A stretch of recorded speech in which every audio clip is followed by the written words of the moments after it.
Hi hello ನಮಸ್ತೆ friends.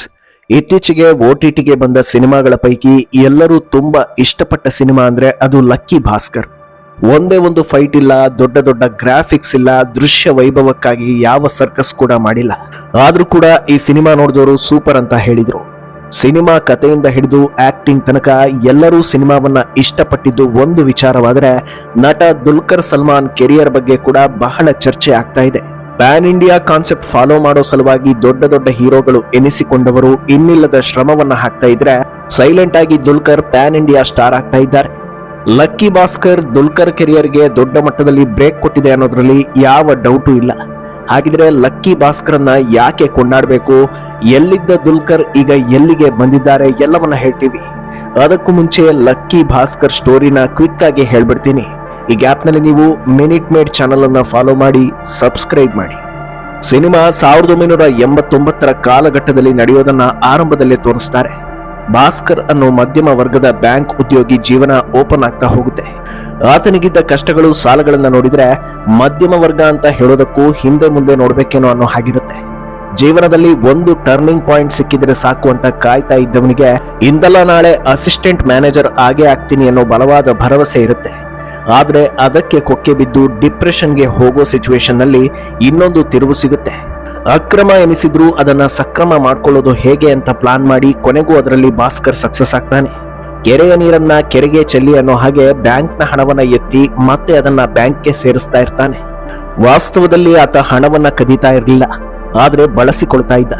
ಈ idea Bhaskar life ಅನ್ನ ಇನ್ನೊಂದು ಲೆವೆಲ್ಗೆ ಕರ್ಕೊಂಡು ಹೋಗುತ್ತೆ. ಸಾಲಗಳು ತೀರುತ್ತವೆ, ಮಗನ ಬರ್ತ್ಡೇ ಗ್ರ್ಯಾಂಡ್ ಆಗಿ ಮಾಡೋ ಲೆವೆಲ್ಗೆ ಜೀವನ ಬದಲಾಗುತ್ತೆ. ಈ ಹೊತ್ತಲ್ಲಿ ಅದೃಷ್ಟ ದೇವತೆ ಕೊನೆ ಅವಕಾಶ ಕೊಡ್ತಾಳೆ. ಅದು ಸಣ್ಣ ಪುಟ್ಟ ಡೀಲ್ ಅಲ್ಲ, ಸ್ವಲ್ಪ ರಿಸ್ಕಿ ಡೀಲ್. ಎಲ್ಲವೂ ಚೆನ್ನಾಗಿ ಆಯ್ತು ಅಂದ್ರೆ ಕೈಗೆ ಸಿಗುವುದು 20 ಲಕ್ಷ. ಹಾಗೋ ಹೀಗೋ ರಿಸ್ಕ್ ತಗೊಂಡು ಕೊನೆಗೂ ಲಕ್ಷವನ್ನ ಜೇಬಿಗಿಳಿಸ್ತಾನೆ ಭಾಸ್ಕರ್. ಈ ಹೊತ್ತಲ್ಲಿ ಬ್ಯಾಂಕ್ನಲ್ಲಾಗೋ ಕೆಲ ಘಟನೆಗಳಿಂದ ಸಿಕ್ಕಿ ಹಾಕಿಕೊಳ್ಳೋ ಪರಿಸ್ಥಿತಿ ಬಂದೇ ಬಿಡ್ತು ಅನ್ನುವಾಗ ಅಲ್ಲಿ ಇನ್ನೊಂದು ಟ್ವಿಸ್ಟ್. ಬ್ಯಾಂಕ್ನಲ್ಲಿ ದೊಡ್ಡ ಹುದ್ದೆ ಭಾಸ್ಕರ್ಗೆ ಒಲಿದು ಬರುತ್ತೆ. ಅಲ್ಲಿಗೆ ದೇವರು 2ನೇ ಬಾರಿ ಸೇವ್ ಮಾಡೋದರ ಜೊತೆಗೆ ದೊಡ್ಡ ಅವಕಾಶ ಕೊಟ್ಟಿದ್ದಾನೆ. ಇನ್ನು ಮುಂದೆ ಎಲ್ಲ ಅಕ್ರಮ ಬಿಟ್ಟು ನೆಟ್ಟಗೆ ಬದುಕಬೇಕು ಅಂತ ಡಿಸೈಡ್ ಮಾಡ್ತಾನೆ.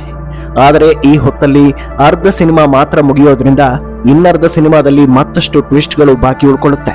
ಚಿಕ್ಕ ಹುದ್ದೆಯಲ್ಲಿದ್ದಾಗ ಕಣ್ತಪ್ಪಿಸಿ ಚಿಕ್ಕ ಅಕ್ರಮ ನಡೆಸ್ತಾ ಇದ್ದವನಿಗೆ ದೊಡ್ಡ ಹುದ್ದೆಯಲ್ಲಿ ದೊಡ್ಡ ದೊಡ್ಡ ಡೀಲ್ಗಳನ್ನ ಮಾಡೋ ಅವಕಾಶ ಸಿಗುತ್ತೆ.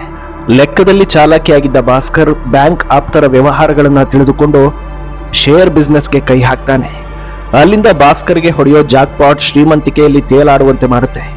ಒಂದು ಹಂತ ದಾಟಿದ್ಮೇಲೆ ದುಡ್ಡಿಗಿಂತ ಪ್ರೆಸ್ಟೀಜ್ ಮುಖ್ಯ ಅನ್ನೋದನ್ನ ಸಾಬೀತು ಮಾಡೋ ಸನ್ನಿವೇಶಗಳು ಬರ್ತಾ ಹೋಗುತ್ತೆ. ಹಣ ಹೆಚ್ಚಾಗ್ತಾ ಹೋದಂತೆ ಮನೆಯಲ್ಲಿ ನೆಮ್ಮದಿ ಕಮ್ಮಿ ಆಗುತ್ತೆ. ಭಾಸ್ಕರ್ ಪತ್ನಿ ಕಣ್ಣೀರು ಹಾಕುವಂತಾಗುತ್ತೆ. ಈ ಹೊತ್ತಲ್ಲಿ ಕಣ್ತೆರೆಸೋ ಹಾಗೆ ಒಂದಷ್ಟು ಘಟನೆಗಳು. ನಂತರದಲ್ಲಿ IT ರೈಡ್. ಈಗ ಭಾಸ್ಕರ್ ಅಕೌಂಟ್ ನಲ್ಲಿ 100 ಕೋಟಿ ಬಂದಿದ್ದು ಹೇಗೆ ಅನ್ನೋದಕ್ಕೆ ಉತ್ತರ ಕೊಡೋ ಸಮಯ. ಇಲ್ಲಿಂದ ಮುಂದೆ ಏನಾಗುತ್ತೆ ಅನ್ನೋದೇ ಸಿನಿಮಾದ ಹೈಲೈಟ್ ಹಾಗೂ ಕ್ಲೈಮ್ಯಾಕ್ಸ್. ಇದನ್ನ ನಾನು ಹೇಳೋದಕ್ಕಿಂತ ನೀವು ನೋಡಿದ್ರೆ ಚೆನ್ನಾಗಿರುತ್ತೆ. ಇನ್ನು ಈ ಸಿನಿಮಾ ಅದ್ಭುತವಾಗಿ ಬರೋದಕ್ಕೆ ಕಾರಣವೇ ಸ್ಕ್ರೀನ್ ಪ್ಲೇ. ಆರಂಭದಲ್ಲಿ IT ರೈಡ್ ಸೀನ್ ಅನ್ನ ತೋರಿಸಿದ್ರು, ನಂತರ ನರೇಶನ್ ರೀತಿ ಕತೆ ಸಾಕ್ತಾ ಹೋಗುತ್ತೆ. ಅಲ್ಲಿಂದ ಶುರುವಾಗೋ ಕುತೂಹಲ ಸಿನಿಮಾ ಮುಗಿಯೋ ತನಕ ಹಾಗೆ ಇರುತ್ತೆ. ಸಾಮಾನ್ಯವಾಗಿ ಪ್ರೇಕ್ಷಕರಿಗೋಸ್ಕರ ಟ್ವಿಸ್ಟ್ ಮೇಲೆ ಟ್ವಿಸ್ಟ್ ಕೊಡಬೇಕು ಅಂತ ಎಷ್ಟೋ ನಿರ್ದೇಶಕರು ಎಡವೋದನ್ನ ನೋಡಿರ್ತೀವಿ. ಆದ್ರೆ ಇಲ್ಲಿ ಎಲ್ಲೂ ಕೂಡ ಆ ತಪ್ಪು ಆಗದೇ ಇರೋದೇ ಎಲ್ಲರೂ ಸಿನಿಮಾವನ್ನ ಮೆಚ್ಚಿಕೊಳ್ಳೋದಕ್ಕೆ ಕಾರಣ. ಕಥೆಯಲ್ಲಿ ಹಿಡಿತಾ ಇದೆ. ಹೇಗೆ ಶುರು ಆಗ್ಬೇಕು, ಏನನ್ನ ಹೇಳಬೇಕು, ಎಲ್ಲಿಗೆ ಮುಗಿಸ್ಬೇಕು ಅನ್ನೋ ಕ್ಲಾರಿಟಿ ಡೈರೆಕ್ಟರ್ ನಿಂದ ಹಿಡಿದು ಡೈರೆಕ್ಷನ್ ಡಿಪಾರ್ಟ್ಮೆಂಟ್ ಅಲ್ಲಿ ಎಲ್ರಿಗೂ ಇದ್ದಿದ್ರಿಂದ ಸಿನಿಮಾ ಎಲ್ಲೂ ಲ್ಯಾಗ್ ಆಗಿಲ್ಲ.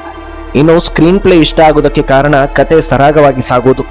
ಜನರಲ್ಲಿ ಕುತೂಹಲ ಹೆಚ್ಚಿಸೋ ಸಲುವಾಗಿ ಮೊದಲ ಸೀನನ್ನ ಮಧ್ಯದಲ್ಲಿ, ಕೊನೆಯ ಸೀನನ್ನ ಅರ್ಧದಲ್ಲಿ, ಆರಂಭದ ಸೀನನ್ನ ಕೊನೆಯಲ್ಲಿ ತೋರಿಸೋ ತಂತ್ರ ಇಲ್ಲಿ ಬಳಕೆಯಾಗಿಲ್ಲ.